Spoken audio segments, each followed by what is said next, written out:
সম্মানিত উপস্থিতি, আপনাদের সম্মুখে কুরআন ও হাদিস থেকে মূল্যবান বক্তব্য নিয়ে আসছেন ঐতিহ্যবাহী চট্টগ্রাম জামিয়া আহমদিয়া সুন্নি আলিয়া মাদ্রাসার সম্মানিত শিক্ষার্থী মুফতি মোহাম্মদ ইয়াসিন নুরি আল কাদরি সাহেব।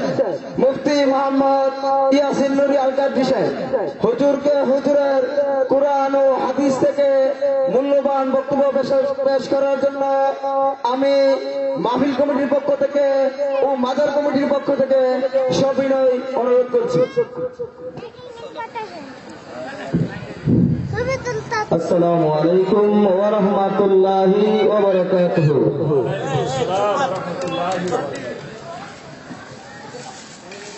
হামিদু ওয়া নুসাল্লিমু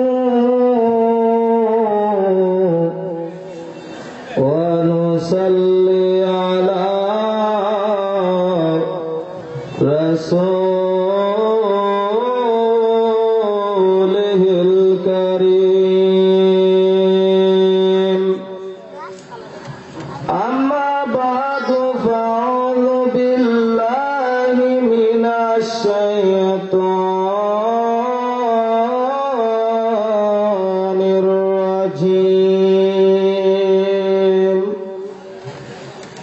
বিবারকাতি বিসমিল্লাহির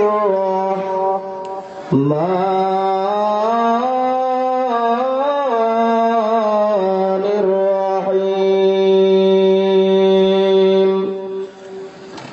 কুল বিফাদলিল্লাহি ওয়া বিরহমাতিহি ফাবিযালিকা ফালইফরাহু হুয়া খায়রুম মিম্মা ইয়াজমাউন।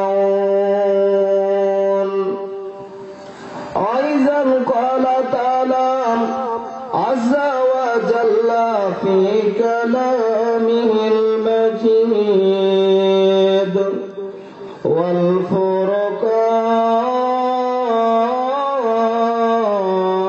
ফুরকানিল হামিদ। قد جاءكم من الله نور وكتاب مبين.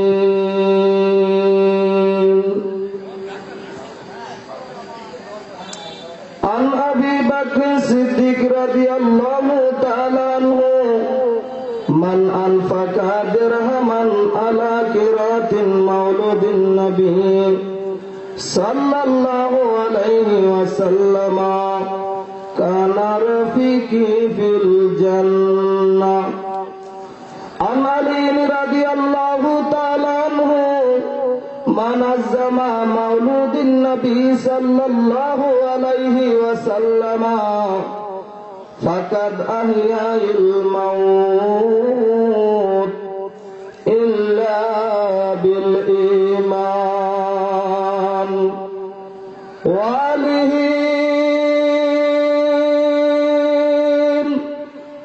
وصحابه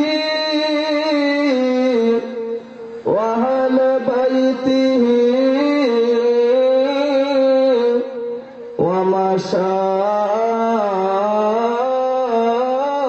ومشايخ ملته مخبرا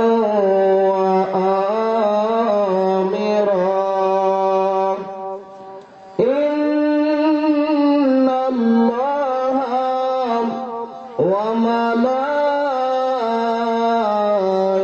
وملائكته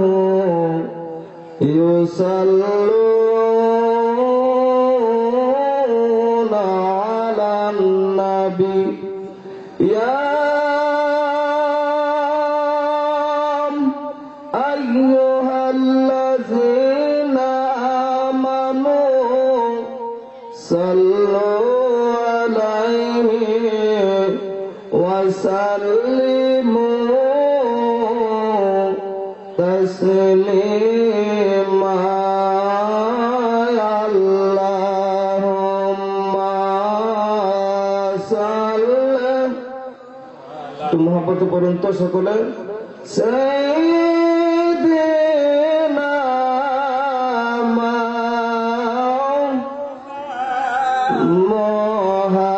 মুহাম্মদ ওয়ালা আলে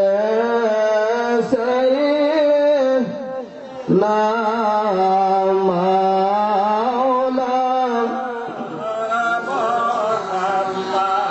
নবী গো তোমার ভালোবাসায় আল্লাহর ওয়ালি হওয়া যায় নবী গো আপনার ভালোবাসায় জীবনের গুনাহ ঝরে যায় আল্লাহুম্মা সাল আওয়াজ করে বলি সবাই মহব্বতে বলি না সাইয়্যিদিনা মাওলানা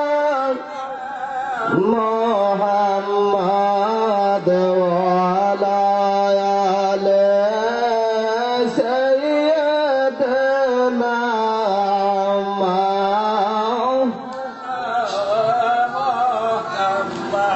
বন জঙ্গলার বাঘ হরিণা অগচিনিল মুদার নবীকে আমরা উম্মত হইয়া চিনলাম না রে দুঃখ রইল মনেতে আল্লাহুম্মা সাল্লি সাইয়্যিদিনা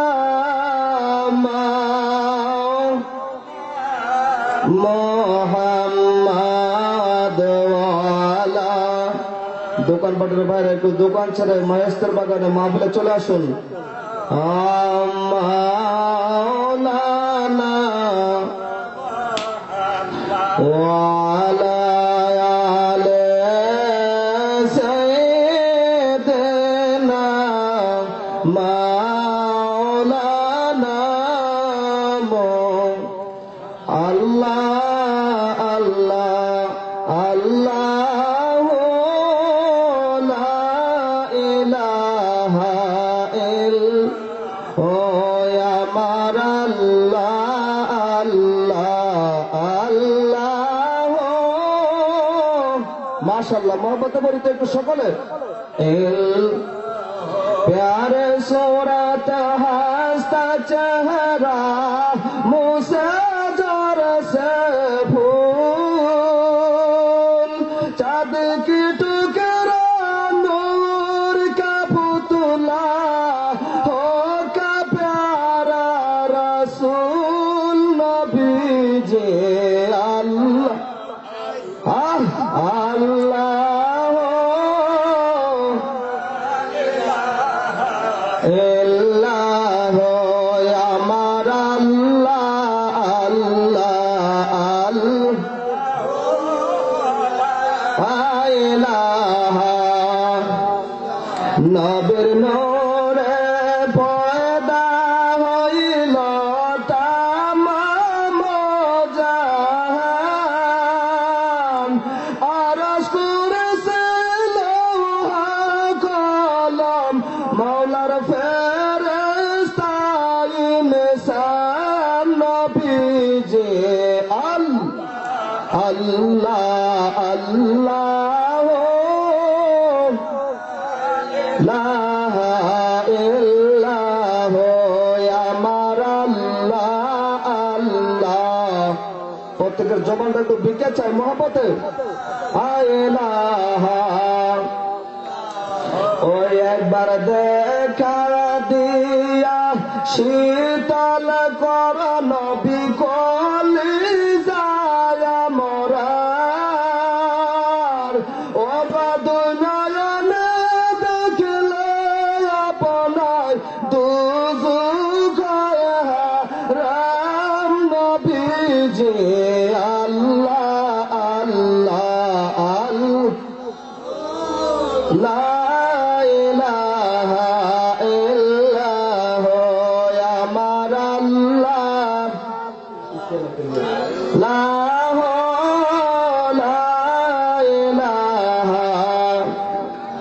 মায়া মেনার নয়ন মনে আসলে নাই ধরায় আসুন সবাই নবীজিকে সালাম জানাই নবীজি আল্লাহ আল্লাহ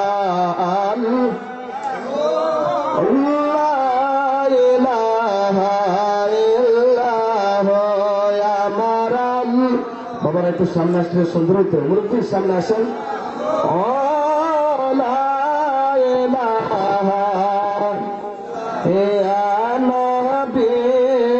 সালাম আলাইকা ইয়া রাসূল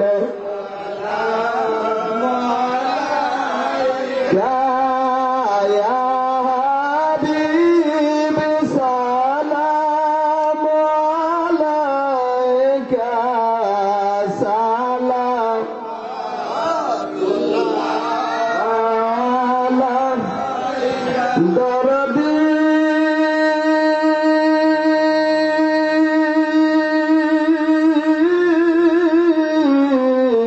ও গো দয়াল নবীজি আমার সাথী আদার কবর কঠিন সওয়াল জবাব পরিবানি বিপদ ও গো নবী আপনায় না পেলে মাশাআল্লাহ মারহাবা মালাইকা ইয়া রাসূল যারা বাইরে দাঁড়িয়ে আছেন বাবা ভিতরে ঢুকে মাহফিলে চলে আসুন ইয়া হাবিব আলাইকা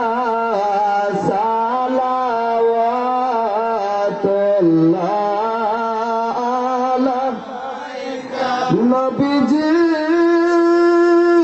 ইয়া মক্কি ওয়া ইয়া মাদানী আপনি যে নূর নালা নূর কেহ নাই আপনার সমাতল তরাইয়েন মুদার দুনকল ও গো আপনি যে মোহাম্মদ রাসূল ইয়া নবী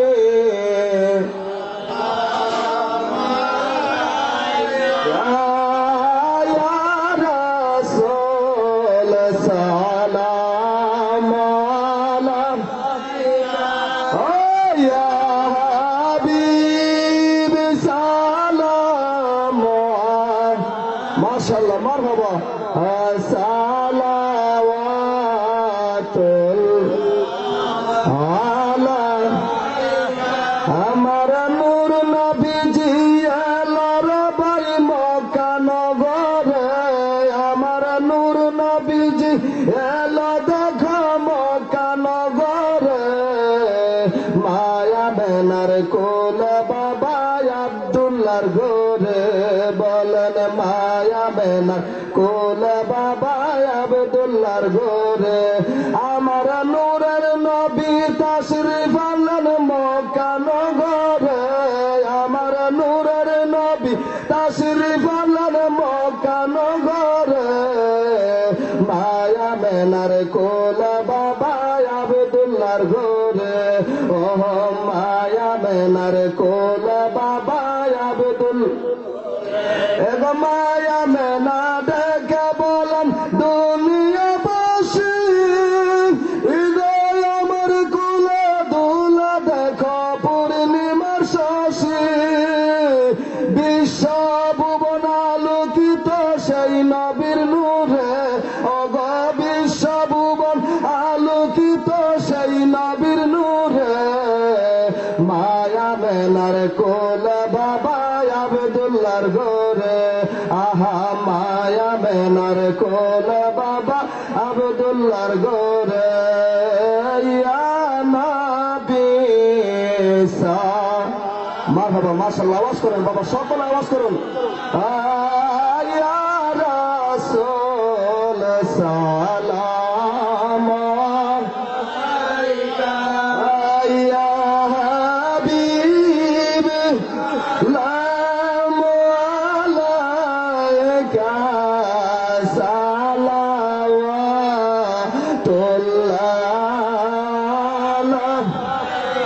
নবী তোমার দরবারে মিনতি করা জুরা দিদার দিয়ে পোড়াও মনের বাসনা আহা নবী তোমার দরবারে মিনতি করা জুরা দিদার দিয়ে পোড়াও মনের বাসনা তুমি আল্লাহর রহমত ও ফুরন্ত নিয়ামত কাউসার দান করিল রাব্বানা অগর হাসরে উম্মতের কাউসার পিলাইবেন বলে রোজ হাসরে উম্মতের কাউসার পিলাইবেন বলে হাসরের দিন আমাদেরকে বইলা যায়েন না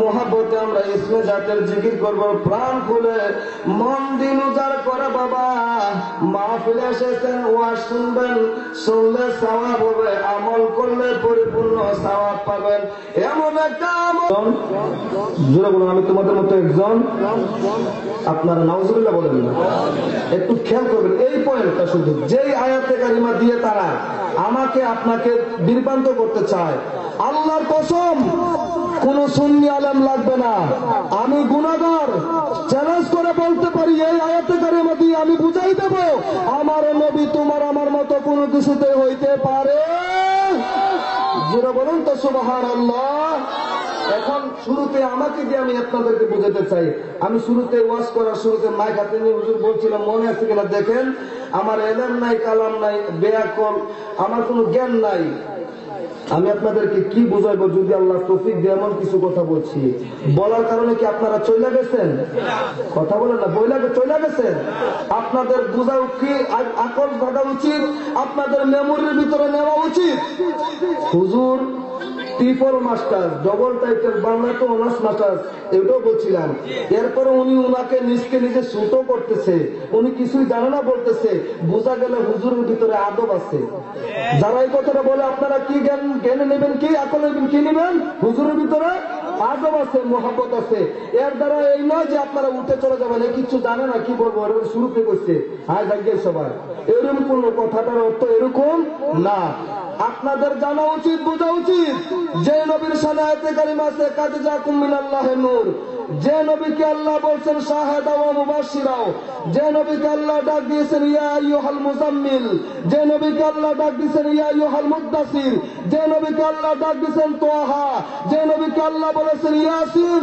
যে নবীকে আল্লাহ দুনিয়ার জমিনে ডাক দিয়েছেন ওয়া মা আরসালনাকা ইল্লা রাহমাতাল লিল আলামিন, সেই আল্লাহ রাব্বুল আলামিন বলে বন্ধু আমি আপনাকে বলছি ওরাফানা লাকা যিকরাক, বন্ধু আমি আপনাকে বলছি আলাম নাশরাহ লাকা সাদরাক। আমি যদি আবার পুনরায় বলি কুল ইন্নামা আনা বাশারুম মিসলুকুম, আমি আল্লাহ যদি এই কথাটা বলি দলিল হয়ে যাবে, প্রমাণ হয়ে যাবে। আমি আল্লাহ আপনাকে এত সম্মান দিছি, এত কিছু ইজ্জত দিয়েছি, কোনদিন আপনাকে মুহাম্মদ বলে ডাক দিছি?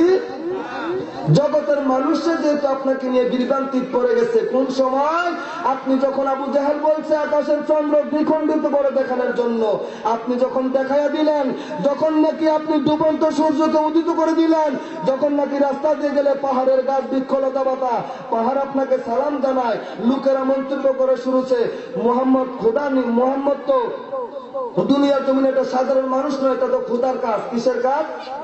এই কাজটা কার কাজ? ডুবন্ত সূর্য উদিত করে কার কাজ? আল্লাহর কাজ। আকাশের চন্দ্র দ্বিখণ্ডিত করা নবী জমিনে 500 বছরের রাস্তা, এরকম দূরে অনেক অনেক দূরে হলো আল্লাহর সেই আকাশের চন্দ্র আর সূর্য নবীর ইশারায় চন্দ্র দ্বিখণ্ডিত হয়, এটা কার কাজ? আল্লাহর কাজ। মানুষ ধারণা করতে লাগলো, আবু জাহেল আবু লাহাব এই সমস্ত কুখ্যাত বিখ্যাত লোকেরা ধারণা করতে লাগলো এটা তো খোদার কাজ, সে তো খোদার কাজ করতেছে। মনে মনে তারা ধারণা করলো আমার নবীকে নিয়ে খোদার সমতুল্য করতে চায়। তখন আমার আল্লাহ বলছেন বন্ধু তারা আপনাকে নিয়ে বিভ্রান্তিতে পড়ে যাচ্ছে, আমি বললে তো দলিল হবে। আমি বলছি আপনাকে কাদ জাকুম মিনাল্লাহি নূর, আমি বলছি আপনাকে দুনিয়ার জমিনে অনেক অনেক কিছু আপনাকে সম্মান দিয়েছি, ইন্না আতাইনাকাল কাউসার, এগুলো আমি মাবুদ আপনাকে বলে আপনার সম্মান উচ্চ আসনে আসীন করেছি। আমি বলবো না কুল ইন্নামা আনা বাশারুম মিসলুকুম, একমাত্র কেবলমাত্র শুধু আপনি বলেন আমি আল্লাহ বলি নাই, আপনি বলেন আমি তোমাদের মতো একজন। এই আয়াতে কারিমা দ্বারা কি আমাদের মতো বোঝানো যাবে? কুল ইন্নামা আনা বাশারুম মিসলুকুম, যেখানে আল্লাহ বলে না, মোল্লা বলার কোনো অধিকার রাখে? একমাত্র নবীকেই বলার জন্য আল্লাহ বলছেন, আর কারো বলার কোনো অধিকার এই জায়গার মাঝে নাই, এই জায়গার মাঝে নাই। এই আকীদা বিশ্বাস রাখবেন, যেহেতু কোন শব্দ দ্বারা শুধুমাত্র কেবলমাত্র আপনি বলবেন, আমি আল্লাহ তো বলছি না, আর জগতের কে আপনাকে সাধারণ মানুষ বলবে? নাউজুবিল্লাহ বলেন না, আরো জোরে বলেন নাউজুবিল্লাহ। মোল্লারা মুফতিরা পড়ালেখা করো, আগে ইতিহাস জানো, তারপরও আমার নবী এই কথাটা বলার অর্থ কি? যে আল্লাহ আমাকে এত সম্মান দিছে, নবী হলেন শুকুর গুজারি বান্দাদের মাঝে, আল্লাহ সৃষ্টির মাঝে 1 নাম্বার শুকুর গুজারি। আমার নবীর মতো আর কেউ আল্লাহ শুকুর গুজারি করতে পারবে? পারবে? এত কিছু আল্লাহর তরফ থেকে পাইয়াও নবী নিজকে নিজে ছোট করার জন্যই এই আয়াতে কারিমা নাজিল হয়েছে। ও মোল্লা, নবীরে তোমার আমার মতো বলার জন্য এই আয়াতে কারিমা নাজিল হয়েছে। আল্লাহ যেন ঈমান এবং আমল আকীদা দুরস্ত করে সহি আকীদা নিয়ে যেন মওত পর্যন্ত নবীকে চিনে। নবী আমার জান, নবী আমার প্রাণ। জান গেলে জান পাওয়া যাবে, কিন্তু নবী চলে গেলে ঈমান পাওয়া যাবে। সেই আকীদার উপর যেন আল্লাহ অটল থেকে আমলি জিন্দেগি করে আল্লাহ কবরের বাসিন্দা করে নবীর দিদার দিয়ে যেন আমাদেরকে এই ঈদে মিলাদুন নবীর মাহফিলের উসিলায় 2টা হাদিস শরীফ বলছিলাম, বলতে পারলাম না। হযরত আবু বকর বলছেন মারান ফাকাদের হামান আলা কিরাতিন মাউলুদিন নবী সাল্লাল্লাহু আলাইহি সাল্লাম, যে ব্যক্তি নাকি নবীর মিলাদুন নবীর মাহফিলে আসবে, নবীর মিলাদুন নবীর মাহফিলে উপস্থিত হবে, নবীর মিলাদুন নবী পালন করবে 1 টাকা দিয়ে, আরব দেশের 1 দিরহাম, বাংলার জমিনের 22 টাকা সম পরিমাণ। কেউ যদি মিলাদুন নবীর মাহফিলে 22 টাকা সম পরিমাণ দিয়ে বাংলার জমিন থেকে মিলাদুন নবী পালন করে, আবু বকর বলছে কানা রাফিকি ফিল জান্নাহ, সে আমার সাথে জান্নাতে থাকবে। জোরে বলুন সুবহানাল্লাহ, সবাই বলুন তো সুবহানাল্লাহ। নবীজির পরে নবীর উম্মতের মাঝে সবচেয়ে বেশি বুঝলে কে বুঝবে? আবু বকর। বলুন না কেন, কে বুঝবে? যে আবু বকর নবীর উম্মতের মাঝে শ্রেষ্ঠ, আর কেউ আবু বকরের মতো হইতে পারবে না। সবচেয়ে বেশি বুঝলে নবীর পরে একমাত্র আবু বকরই বুঝবে। সে আবু বকর বলছেন মিলাদুন নবী পালন করলে আবু বকরের সাথে জান্নাতে যাওয়া যাবে। জোরে বলুন সুবহানাল্লাহ। মাঝখানে উমর এবং উসমানের 2টা হাদিস শরীফ বাদ দিলাম, জানা আছে, সময় সংক্ষিপ্ত। হযরতে আলী মর্তুজার হাদিস শরীফটা শুনেন। মাওলা আলী মুশকিল কুশা বলেন মানা জামা মাউলুদিন নবী সাল্লাল্লাহু আলাইহি ওয়াসাল্লাম ফাকাদ আহিয়াইল মাউত। যে ব্যক্তি মিলাদুন নবী পালন করবে রে বাবা, হযরতে আলী বলেন তার মরণ হবে না। জোরে বলেন সুবহানাল্লাহ। হযরত আলী বলেন তার মরণ হবে, মরণ হবে কিনা? আমাদের হবে। পরক্ষণে বলতেছে ইল্লা, হ্যাঁ হ্যাঁ, তার মরণ হবে বিল ঈমান, তার মরণ হবে ঈমানদারি মওত। জোরে বলুন না সুবহানাল্লাহ। এখানে যারা এসেছেন ওলামায়ে কেরাম দুই পাশে দুইজন আছেন, আমি সহ আপনারা যারা বসেছেন, একটা লোক কি হাত উঠাতে পারবেন হুজুর মওতের সময় আমি ঈমান নিয়ে মরতে পারবো? ও মুসলমান, গ্যারান্টি দিতে পারেন না আপনার মওতটা কি ঈমানদারি মওত হবে নাকি বেঈমান হয়ে মরবেন? গ্যারান্টি দিতে পারলেন না, কিসের মুসলমান? হযরতে আলী বলেন মিলাদুন নবী পালন করো, আমি গ্যারান্টি দিলাম তোমার মওত হবে ঈমানদারি মওত। জোরে বলুন সুবহানাল্লাহ, উচ্চ আওয়াজে বলুন সুবহানাল্লাহ। এখন প্রশ্ন, হুজুর ও ইয়াসিন হুজুর আর একটু বলেন না, বলছেন যে তো ঈমানদারি মরণ কাকে বলে আমরা তো বুঝি না। আমি বুঝি এতটুকুই, আপনারা বুঝেন কিনা জানি না। ঈমানদারি মরণ তাকেই বলে যে উম্মতের মওতের বেলায় আমার নবী আয়েশা দিদার দিয়া কলমা পড়ে কবরে লইয়া যায়, তাকেই বলে ঈমানদারি মওত। জোরে বলেন সুবহানাল্লাহ। আল্লাহ বুঝার তৌফিক দান করুন, আমিন আমিন সুম্মা আমিন। সকলের কাছে দোয়া চাই। আমি ছোট মানুষ, কারো ছেলের মতো, কারো বন্ধুর বয়স, কারো বা নাতির বয়স। ওলামায়ে কেরাম দুই পাশে রয়েছেন, আমি আমার আদব রক্ষা করে সময় মতো ছেড়ে দিলাম। অনেকক্ষণ আপনাদেরকে কষ্ট দিয়েছি, কষ্ট মনে না নিয়ে আমার কথাগুলা বাস্তব জীবনে খেয়াল করে চলার জন্য আল্লাহ তৌফিক দান করে সকলের নিকট দোয়া চাই। এখানে বিদায় করছি। আসসালামু আলাইকুম ওয়া রাহমাতুল্লাহি ওয়া বারাকাতুহু।